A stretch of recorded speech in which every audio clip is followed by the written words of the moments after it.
Գերմանիայում մայիսի 8-ը նշում են որպես ազատագրման օր, հիշելով նացիստական ռեժիմի ավարտը և ժողովրդավարության վերածնունդը։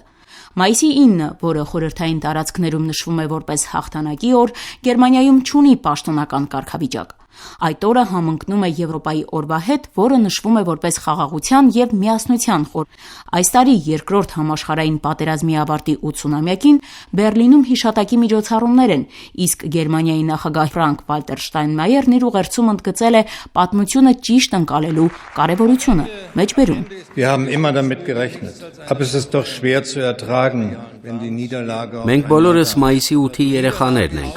Այս օրը հիշեցնում է մեզ, ազատությունը երբեք չի տրվում հավերժ և առանց պայքարի։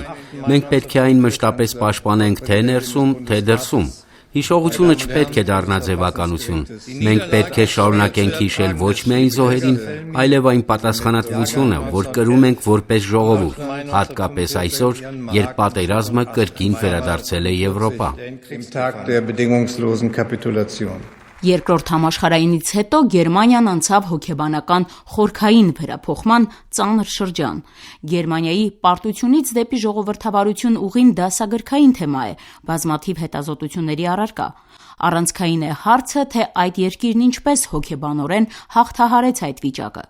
Տեղեկություններ կան, որ Երկրորդ համաշխարհային պատերազմի ավարտին 1945-ին Գերմանիան բախվեց զանգվածային ինքնասպանությունների ալիքի, որը պատմության մեջ եզակի է իր մասշտաբով։ Այս երևույթը պայմանավորված էր մի շարք գործոններով՝ պարտության ծանրության գիտակցում, վախ խորհրդային զորքերից, նացիստական քարոզչության ազդեցություն և պատասխանատվության զգացում։ Գերմանական հեղինակավոր Վելթը գրում է. Մեջբերում.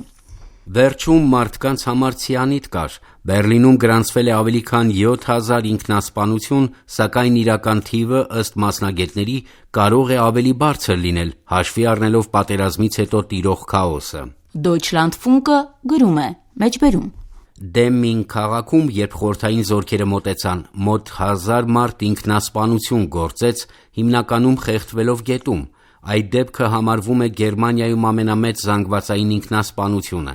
Այլ քաղաքներում, ինչպես Նոյբրանդենբուրգ, Նոյշտրելից, Պենցլին և Մալխին, նույնպես գրանցվել են հարյուրավոր ինքնասպանություններ։ Երկրորդ համաշխարհայինից հետո Գերմանիայում ձևավորվեց և քաղաքագիտության մեջ որպես եզրույթ մտավ «Kollektiv Schuld», թարգմանաբար համազգային մեղք գաղափարը, որը նշանակում է պատմական պատասխանատվության գիտակցում և ենթադրում, որ ողջ ազգը պատասխանատու է նացիստական հանցագործությունների համար։ Փիլիսոփա Կարլ Յասպերսը 1946-ին իր «Գերմանական մեղքի հարցը» աշխատությունում ընդգծեց. Մեջբերում. Ազգային մեղքի ճանաչումն անհրաժեշտ էր Գերմանիայի բարոյական և քաղաքական վերածննդի համար։ Հոգեբան Կարլ Յունգը ևս անդրադարձել է այս թեմային, նշելով. Գերմանացիների մոտ առկա է կոլեկտիվ մեղքի զգացում, որը պետք է ճանաչել և հաղթահարել։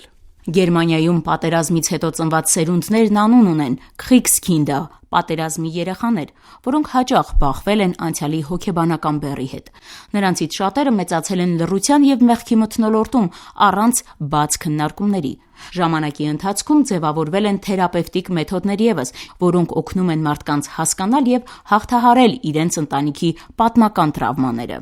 Երկրորդ համաշխարհային պատերազմ բառերը շարունակ լսում ես այդ երկիր ցանկացած ճամփորդության ընթացքում, ցանկացած գիդ ուղեկցորդից։ Նրանք իրենք են մատնացույցանում պատերազմի հետքերը, որոնց մի մասը հատուկ չեն վերացրել պատմելու դրանց մասին և ընդգծելու, որ գիտակցում են պատմության առջև իրենց պատասխանատվությունը։ Այս մեսիջը նույն շեշտադրումներով տարիներ ի վեր կա նաև Գերմանիայի կանցլերի ուղերձներում։ Մեջբերում. Հոլոքոստը և նացիստական ռեժիմի հանցագործությունները գերմանական ինքնության անբաժանելի մասն են։ Գերմանիան չի մոռանում իր անցյալը և շարունակում է աշխատել ավելի լավ ապագայի համար։ Հենց հրեական համայնքի հետ հանդիպման ժամանակ նախկին կանցլեր Օլաֆ Շոլցը հայտարարել էր. Մեջբերում. Հակասեմիտիզմի և ծայրահեղ աճ գաղափարների նորմալացումը, հատկապես սոցիալական մեդիայում, լուրջ սպառնալիք է։